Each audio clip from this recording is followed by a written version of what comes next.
So, measures of dispersion. Dispersion means difference or scatteredness. Now, we discuss about various measures of dispersion. The various measures of dispersion are: first we come across range, then we write mean deviation.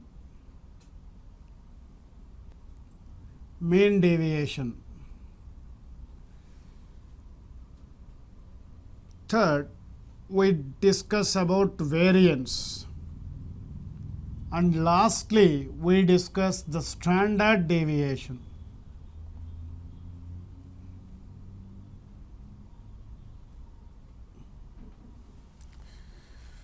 Now, these are the various measures of dispersion we come across. Firstly, we discuss range, which is the most easiest value to calculate. So, range is the difference of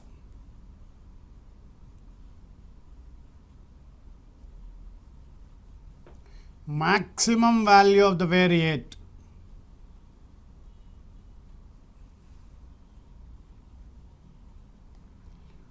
and minimum value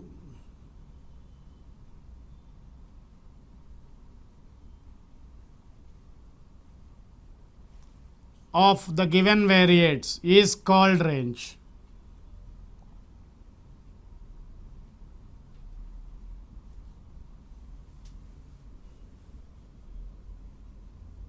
And we take an example for this.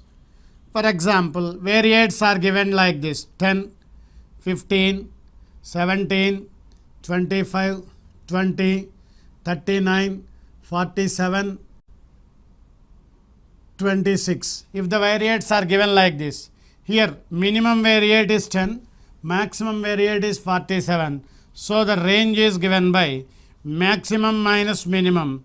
Maximum value minus minimum value will give you the range.